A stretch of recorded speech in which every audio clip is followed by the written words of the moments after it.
It started with a notification. Lena had been following the election closely, but she never expected to get a personal email from the state's voting office. The subject line was simple: urgent, confirm your vote. She hesitated before opening it. The message inside was official looking, full of legal jargon and deadlines. It said there had been a discrepancy with her ballot and that she needed to reconfirm her vote online. There was a link at the bottom. A strange feeling settled in her stomach. She had already voted weeks ago. She had received confirmation. So why was she being asked to do it again? Curiosity won. She clicked the link. The page that loaded was almost identical to the real state voting website. But something was off. The font was slightly different. The logo looked glitched. And then the timer appeared. You have 2 minutes to confirm your vote. Her pulse quickened. She had never seen this before. As she debated whether to continue, the screen flickered.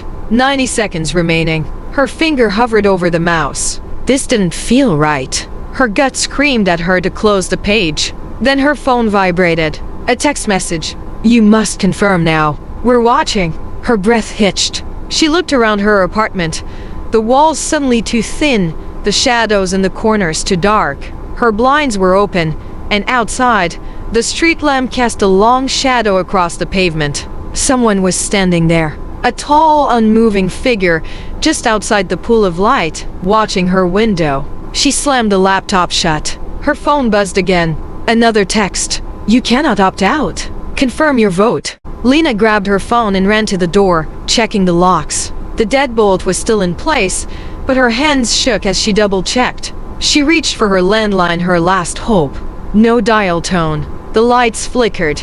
The apartment felt smaller, the air tighter. Her laptop dinged from the other room, the sound impossibly loud in the silence. The screen had turned back on by itself. The countdown was still running. 30 seconds remaining. Her heart pounded. She wasn't stupid. This was a scam. Some phishing scheme.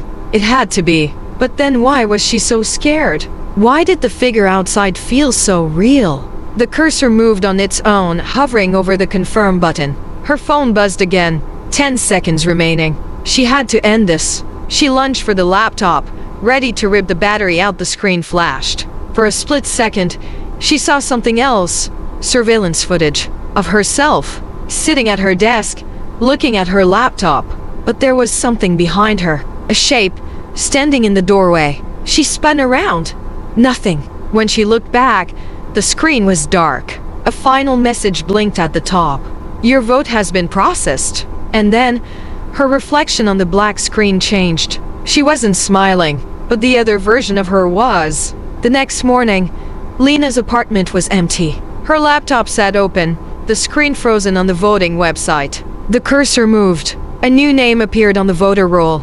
And somewhere, another person got an email.